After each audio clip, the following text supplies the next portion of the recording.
Hello, guys. This is Nafpreet here. Basically, this special episode we're doing on council elections 2023. A lot of things are going on, and this episode I have Peter Feasey. So he's a deputy mayor for City of Kwinana. From how long? Uh, How long you've been in the I've been on. local I got elections? elected first in October 2007, so I've been Yes, on council for 16 years, yes, and I've been deputy mayor for 10 years. So, almost so more than a a decade. decade under Carol's leadership. So Okay, I've learned a lot. deputy mayorship for almost a decade. Yeah, That's good. And we got Micheal Brown, and so he's been elected in council from last 2 years. Yeah. And so how's the thing so far? Oh, it's a journey. So I'm one of the newer faces on council actually. So since getting elected with a single vote in an actually very close election. one vote. Yeah, don't let anyone tell you that your vote doesn't count. Yeah, every vote counts. Yeah. So since getting on though, it's been a lot of learning. But with the City of Kwinana Council, the benefit we have is everyone does support one another. That's the history to date. So being able to lean on experienced folks like Deputy Mayor Peter Feasey in that regard to make sure you get up to speed to be able to actually do your role on council. So, but otherwise, yeah, after a lot of learning, very much enjoyed it and representing the City of Kwinana residents. Yeah, that's very good. So basically, the reason for this podcast, small episode, just little bit overview of how our council elections work, what are the works of councillor, and being an experienced deputy mayor, what are the duties, and and how everything works. Because we have noticed a lot of people are taking part in council elections throughout the Western Australia. So this is kind of little bit overview how the things work. Basically, what are the main jobs, main duties of a councillor? Being as a new councillor. For sure. So we have a variety of functions actually. So it ranges from our most formal kind of occasion, which is the ordinary council meeting or special council meetings in some cases, and that's where essentially you suit up, you come together, you debate agenda items, and you make decisions as a council. So very much strategic initiatives for the city.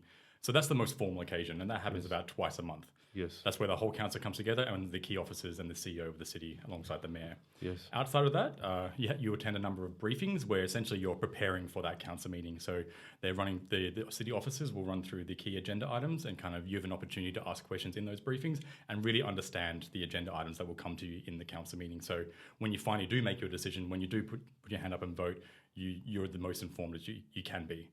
Outside of the briefings, I would say then you make the role your own. You can do as much or as little as you like. So some council members, they really go above and beyond. They attend events, they engage with different community groups.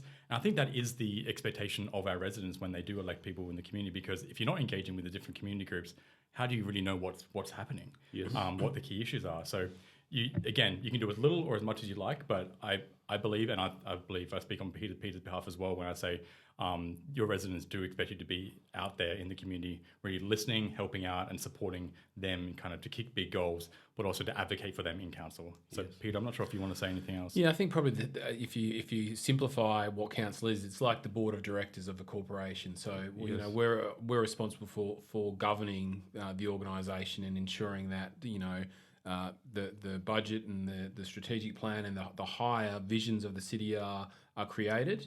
And as Michael said, to do that, you need to be, I guess, well connected with the community, because you're not elected to council to represent your own views. Yes. You're represented to council to represent the views of the community. Yes. So if you don't get out into the community and talk to the people, get involved in associations, get involved in community groups, get involved in any way you can to meet people, talk to people, and hear other people's views, then you're not necessarily providing as broad a representation of the community as what you could. Yes. But as Michael said, you can get elected to council and you're only required to attend 2 council meetings a month, 11 months of the year. That's the only requirement there is to be on council. But if that's all you're going to do, you're not going to be on council for very long. Obviously, yeah. So when you started from 2007, so what made you, part of? So one of the reasons why I ran for council was I worked in the not-for-profit sector, and I had a chance encounter with the premier of the day, a guy called Jeff Gallup, and I worked with young people in Northbridge, and kind of looked to get involved in politics in some sort of way, and for me, investing in my local community was where it was at, and I was not new to the community. I had lived in Kwinana for a number of years, had been involved in my son's school through the P&C, and thought, I can give more to the community than just this. And so, I put my hand up to run for council, and I got elected by chance, which I was somewhat of a shock, I guess, is that I actually got elected, in that I really knew nothing about running for council. I knew nothing about running a campaign, and I just got out there, got my face out there, spoke to people, and got on council. And then from there, I've just, I guess, built on those achievements during my time on council. So get actively involved in community groups, get actively involved in the community in any way you can.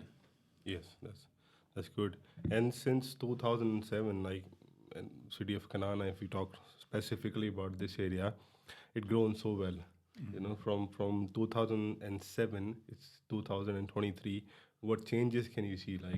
Well, I guess for people new to Kwinana, what you see now is quite different to what was here before. So in 2007, the council ran a marketing campaign back then, which was called Looking Forward. Yes. And it was about encouraging private business and private developers to invest in Kwinana. And that's what saw the transformation of what is now the Kwinana Marketplace, which is to most people still the Kwinana Hub, a redevelopment that saw new facilities and expanded facilities, new supermarkets, new shops and stuff like that. But it also saw some significant development in the main street of Chisholm Ave, so landscaping upgrades and stuff like that. And council committed to and invested in a fair amount of money in building the Darius Wells Library and Knowledge Centre. So previous to that, the city's library was a very small facility that was in the shopping centre. Yeah. Yes. And so it wasn't fit for purpose. So there was those investments there. And I guess in those days, there was probably about 25,000 people in Kwinana. Kwinana was a town, and things were this kind of slowly starting to pick up.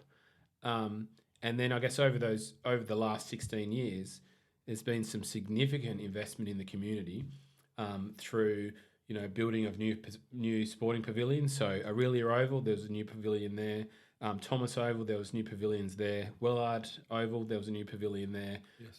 There was upgrades to existing facilities, some fairly significant upgrades to the Aquatic Centre.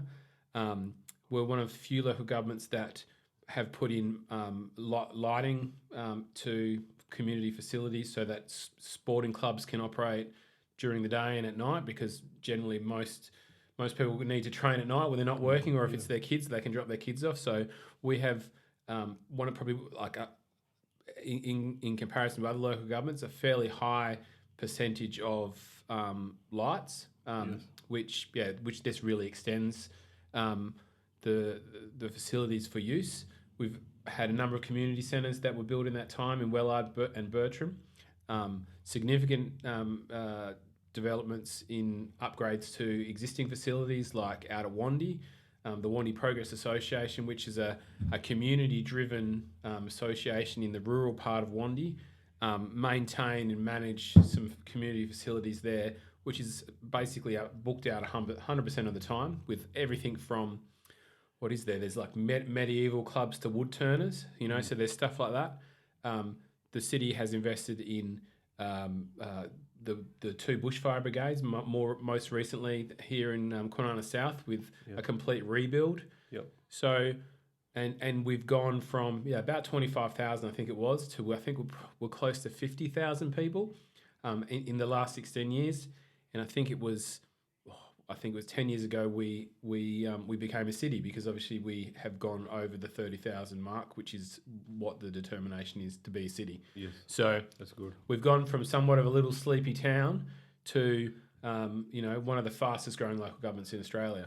I think just talking to the growth, is that over the next decade or so, we're expected to double our population. So this growth isn't slowing down. And I think with that, it brings a lot of opportunity for our city, but also quite a lot of challenges as well, because how do we scale our operations in a way that kind of makes sense for this growth? I think while we're moving from this kind of sleepy town, kind of that close-knit community feel, how do we actually maintain that? Because whether you're kind of a resident who's been here a while or one of our newer residents, we want everyone to feel welcome and connected. Yeah. And how do you do that at a much bigger scale in a way kind of, that's one of the challenges. And I think just in terms of the city operations, the facilities we run, kind of the services, whether it's waste or whatnot, that's at a much bigger scale. And I think there could be an easy answer, whereas there'll be more rates of revenue, so that allows you to run those services. But actually, that's not entirely the case. And I don't think the answer is increasing rates for our residents in that regard to allow for it. So I think we really have to kind of, right now is a turning point for our city with that growth. And if we're not making the big strategic decisions now to cater to that growth, I think, that's not a great outcome. That's very good. So what are at the moment you guys are, doing campaigns. So what are the main problems of, City of Kwinana residents? I don't know whether problem is the right word, but I think there's some key themes when it comes to local government, and all you got to do is have a look at the various candidates that are out there, and you can have a look at what everyone's promising, which it's all a similar thing. So at least everyone seems to be on the right page. But things like community safety, the city runs a survey every year, every 2 years, where we survey X number of people in the community, and a whole range of issues come out. And the number one issue that has been on that survey for the last quite a few years is community safety. Okay. So it's about people feeling safe in their homes, people having access to subsidised CCTV, ensuring that there's the city lobbies to ensure that there's police locally, ensures that there are adequate resources into city services that provide things for community safety. So as an example, we're currently running a program in Leader, which is called Love My Leader, where a street, if you live in a street, you can ultimately adopt your street. So it's a bit like neighbourhood watch. So, people were responsible for their street. But so in Leader, you can adopt your street, and you can go and knock on all the doors, meet your neighbours, and make sure that everyone in their street are looking after each other. That's a program that the city could do very well across the district. Yep. And I believe lots of suburbs and lots of communities would engage quite heavily in that. We're currently subsidising CCTV for people that live in Kwinana. I don't even think you have to be a ratepayer. I think you just have to live in Kwinana, so you have to have an address in Kwinana, and we'll provide you a subsidy. So community safety is one of those issues at the top of the list. Another issue is about sustainability, ensuring that we get the right balance between development and the environment. So developers have for a long time gone with the cheap version of development, which for them, the easiest way to develop some land is to clear it, retain it, and sell the blocks. So in days gone past, if you look through suburbs like Parmelia especially, which is on the hill, you bought a block on the hill. So then you were responsible to retain it, which meant that you could keep the existing trees and existing vegetation. Whereas developers went, well, no, that's not, we can't make money out of that. So this is how we're going to do it. So we have managed to put a number of policies in place to ensure that we can retain trees and retain vegetation in key pockets of new suburbs. Yep. So I think that's a win, and that's certainly a significant issue within our community. Yeah, that's very good. Yeah. A lot of new things going on.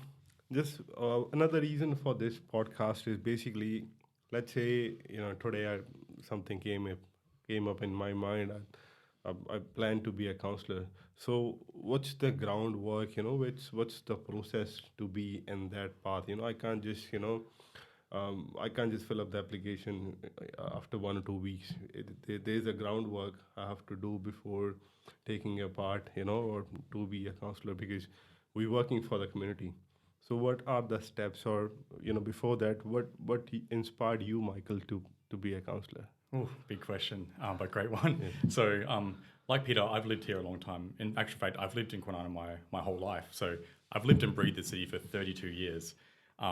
Not quite 32. My birthday is on Thursday. Then it's 32. But I grew up here. I went to the local primary school. I learned to ride my bike at the Medina bike track. I started a small business here, so a digital marketing agency from the home office in Kwinana. So I've just, again, lived and breathed the city. And essentially, when I was kind of watching what was happening on council, and I guess what I was learning in my professional life, I thought, oh, okay, there's an opportunity here for me to bring a fresh perspective, but also some of the skills I've learned in my career to the table as well. So I think, our city is changing, and without change on the council as well, does that really match what's happening kind of moving forward, the growth, the strategic vision and whatnot? So over I think 10 years or so, I was thinking of running, and it's important to point out it's a big decision. Yes. If you run and you get on, you can't just in 4 weeks say it's not for me, because what's the cost, Peter, of a by-election? It's $100,000. $100,000. If you decide to back out after a year, 2 years, $100,000 cost to ratepayers.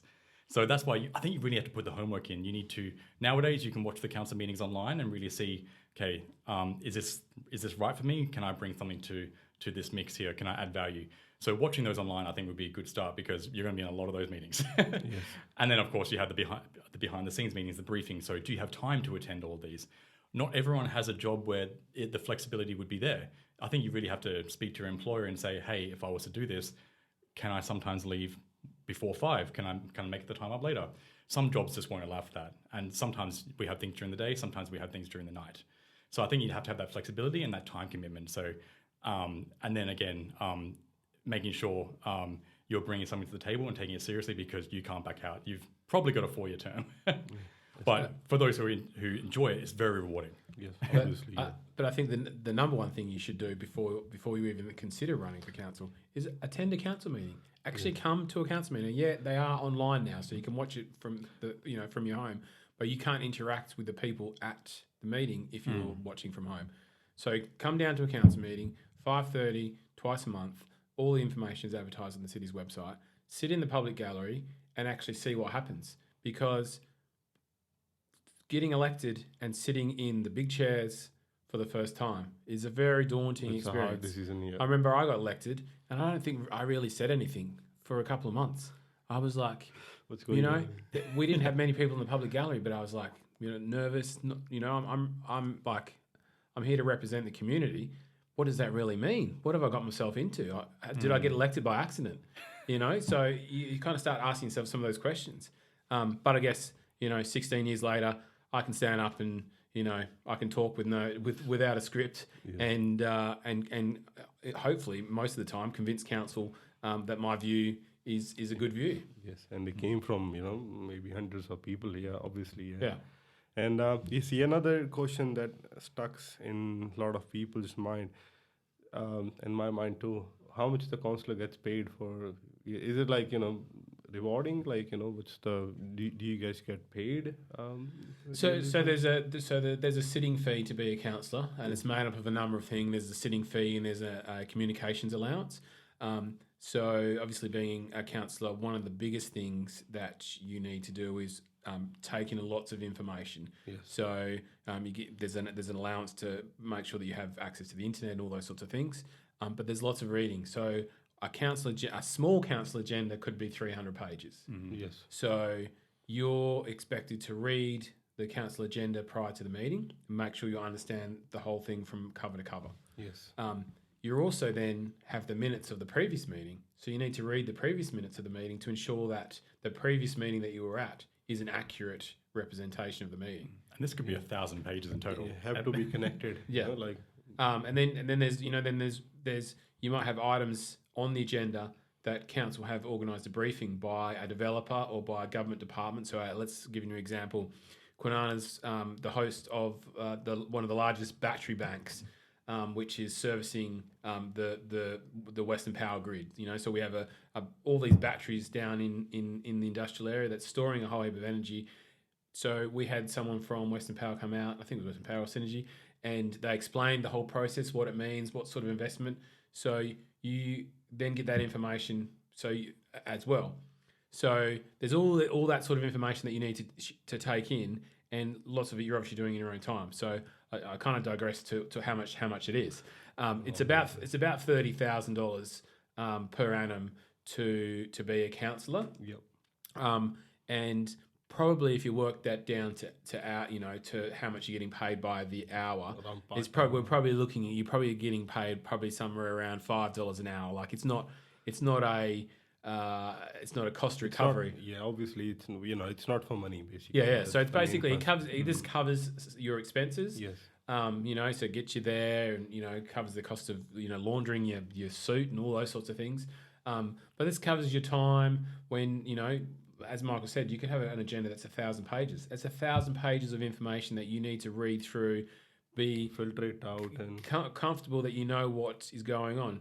In some cases, you've got to read the agenda more than once because it's so intense. If it's a planning item, if it's an item to do with planning, and planning is probably one of the most complicated parts of being on council, because the whole range of policies and local laws and state government rules and regulations. So that all needs to be presented to you in a certain way. So it can get complicated. So it's a massive time commitment when it comes to the agendas. Michael did say, we might meet twice a month, but twice a month to be prepared for twice a month is fairly significant. Yeah, that's good. I think before there was another thing, that we elect councillors, like the local community, they elect councillors, and councillors, they choose their mayors.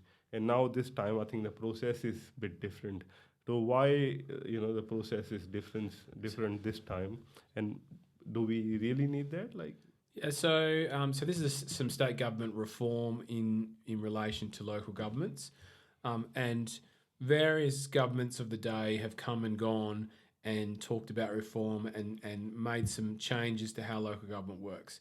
So this is the latest latest kind of change to how local government works, to make local government more efficient, also to make sure that local government is more transparent, and electing a councillor is a fairer process. So you're right. So previously, if you wanted to get on council, you needed to run for council, and if you wanted to vote for someone, there was 4 councillors up for election, and you just tick 4 boxes, and the person that got the most number of votes, they got elected first. So it's called first past the post. So the state government decided that they would put in place what's called preferential voting, which they did in 2007 when I was elected the first time, which is exactly the same as how you would elect your state or federal politician. Yep. So you number every box, number 1 being the person you want the most likely to get elected, and number 12, the person that you don't, if there's 12 people on the ballot. So that was one of the things that the state government put in place to ensure that getting elected, it was a proportion of the community that was electing you. So it was a more fair way of electing you. And then the other change was obviously all the local governments in the metropolitan area. So there's 30 local governments that make up the metropolitan local governments. All the mayors within those councils would be elected by the people, because ultimately the mayor is the leader of the organisation. Yep. So the people should have the opportunity to elect that person. Lots of local governments have had a popularly elected mayor for some time. The City of Melville, City of Coburn being our 2 closest neighbours. The City of Rockingham only introduced it 2 years ago.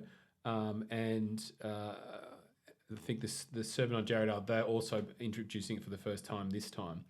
One of the other things that those reforms did was require local governments to live broadcast a council meeting, which means that it's more accessible. So you don't have to have the ability to actually attend a council meeting. You can see what's going on from the comfort of your own home.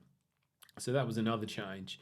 And then there was a whole range of changes in relation to legislation and how the government can manage a councillor.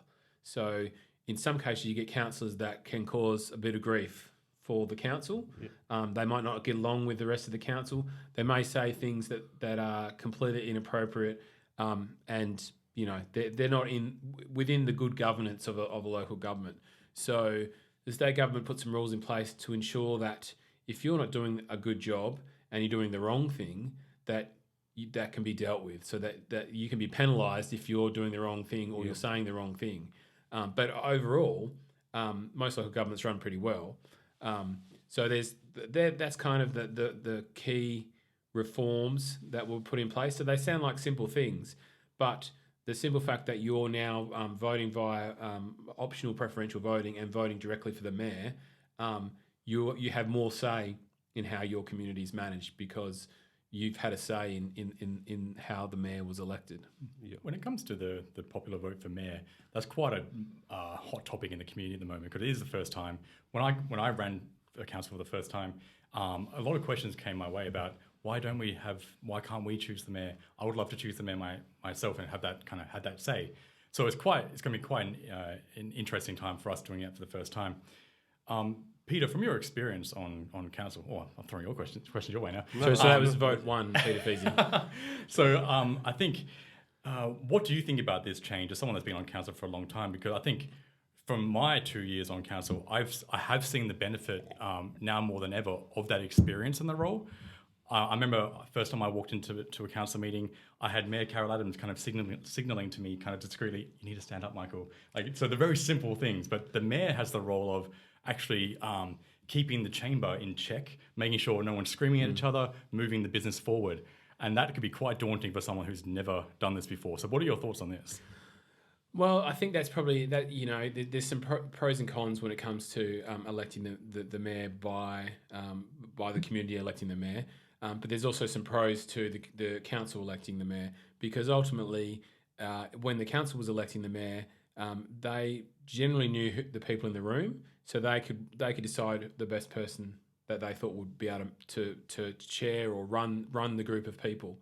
Whereas a popular elected mayor, in some local governments, it comes down to the person that is willing to spend the most money, not necessarily the person that's been in a role for a period of time, has the experience, understands how local government works. They spent 20 grand on their campaign, and that's how they got elected because they had their face on all the bus stops. Is that person necessarily going to be a good mayor? Well, that person's not necessarily going to be a bad mayor, but they might come into local government not even being a councillor. They don't even know how a council meeting runs. They may never have even been to a meeting. So it's certainly, I think advantageous for someone to have been involved with local government before they run for mayor, but that's the way the state government wants us to choose. So that's the way that will be chosen. Yeah, so definitely exciting time. It's certainly interesting times. As I said, I've been deputy mayor for the past 10 years.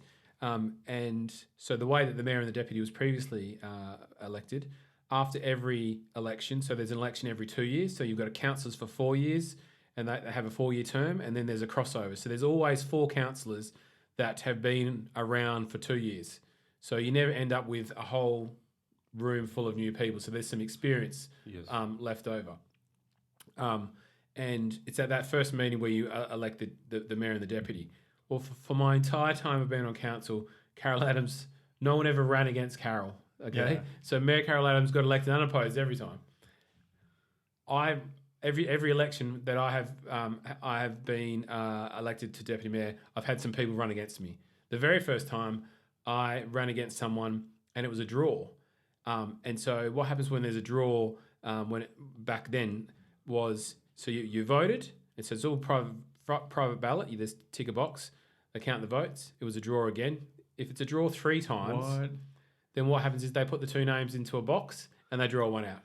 So if you think of the old Chook Lotto method, where basically you just draw someone out of a hat, that's how I got elected deputy mayor the first time. What? I didn't know that. And then from there, every election, there was someone running against me. So I put my hand up, someone else put my hand up. And in every other occasion, apart from the first time, I was elected by getting the most number of votes.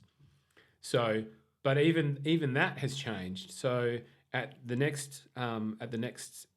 first council meeting after the election, the council of the day will vote for the deputy mayor, and they will vote for them the same way that you're voting for the councillors. So it'll be preferential voting. So you'll number the boxes.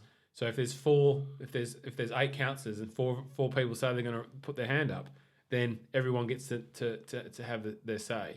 So in theory, you shouldn't end up with a situation where you're drawing a name out of a hat once again, making it a little more fair. But that's the way it was. Yeah, that's very good. So have I missed anything? Anything you guys want to add? Any message want to be conveyed? So I think probably one of the things for anyone that is voting for the first time, obviously this is your first election, Navpreet. Yes. Michael and I attended your citizenship when you became an Australian citizen. So Thank you. we know that this is your first election. So how do you vote? So this is a common question that that lots of people actually ask us. Is okay. So we get all this stuff in the mail. So unlike state and federal elections, where you rock up to your primary school on election day, you line up, people give you various bits of paper on how you should vote. In this situation, local governments do it via the post. So we use Australia Post to send you your postal ballots, and you fill it out in the comfort of your own home. But one of the key things is there's when you fill out the ballot, so you number your boxes. So you can number one box, you can number some boxes, or you can number all the boxes. So if you're voting for me, it's number one. If you're voting for me for council, it's number one for me, maybe number two for Michael. So once you've put those numbers in the box, there's a second envelope which you just need to sign and date it. Leave that little section on there that you've signed, and put your ballots into the envelope. Seal it up, and then pop it into the reply paid post, and go and look for an Australia Post box, so a red post box. If you can't find one of those in your local area, you can also bring it down to Council's administration, which is on Sulphur Road in the town centre, and there's a ballot box there. If by chance you throw your ballot in the bin for whatever reason, you can also go down to Council, and they will actually reprint your ballot for you, so you can get a replacement. And you can vote all the way up to the 21st of October. So the number one thing that people need to probably think about is post in Australia doesn't work the same as it used to. So you used to be able to put your envelope in the red post box on a Tuesday, and probably would be in the person's letterbox by the Thursday at the latest. Whereas Australia Post runs a lot slower. So if you want your vote to be counted, once you receive your ballot, fill it out, put it back in the envelope, and go and chuck it in the post box. Act ASAP, because every vote matters. I know for sure every vote matters. Yeah, that's good. Thank you very much, guys. Thank you very much for your time and for this valuable information. Because what I have noticed is a lot of people throughout the Western Australia, they wanted to be a councillor. Some of them they wanted to be a mayor directly, but the main thing is they have to be a little bit of information. What's going on behind the process. And thank you very much for your time. No problem. And I guess what we've talked about, it doesn't just apply to the City of Kwinana, obviously applies to any local government. Yes. The only local governments that don't do postal vote are country elections. Yep. But generally any of the metropolitan councils will do it in the same way. I have one more question. Basically, there's a lot of basically community groups, not specifically Indian community. So, if there's a group and a group active in a community, and so what's the role of a council? What council can do for any specific group, Indian, Filipino, any group? Yeah, so I guess, generally the role of council is about roads, rates, and rubbish is what people would say.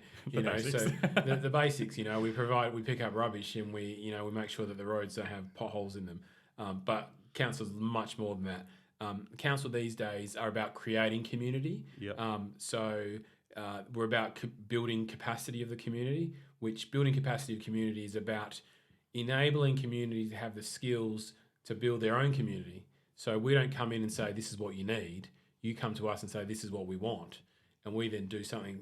We provide you some assistance to actually create that. So that's what council's there for. So if you have an identified group, be it a Punjabi group, a Filipino group, an African group, the city through the city's offices can provide some assistance to, if it's an informal event, to provide some advice on all the permissions and approvals that are required to run an event, be it official or unofficial, because there's various levels.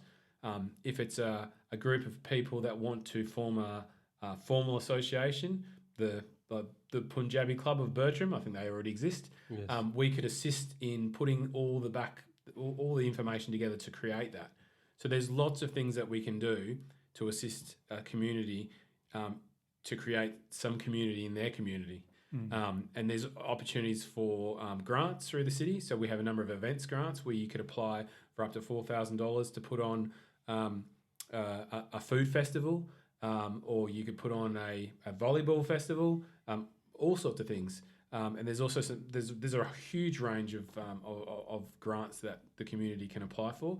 What council can provide is fairly varied. Yeah, I That's think good. you touched on, I guess, creating those opportunities within the community, but we've been to a number of events recently, and I would say it's always an explosion of colour, music, song, dance, and it's so awesome to witness this and be part of it. But something that Peter and I have heard quite a bit is, how can we share this culture, this part of our community, with the rest of the city? Yes. So I think it's important to assist creating opportunities within the community, but also those connections across the city, because ultimately we all benefit when connections are made. So perhaps the city can take a more proactive role in creating those opportunities, whether it's a multicultural festival where we're very proactive in inviting different portions of the community to come together for food, song, dance, and whatnot. Or it could just be generally, whether it's events or at our facilities, creating that opportunity for whether it's the Indian community or other cultural groups to have a presence. Because, yeah, I mean, from what we've seen, the rest of the city would love to get involved as well. Yeah. Thank you very much, guys. Thank you. Thanks so much for having us. Thank you. Thanks.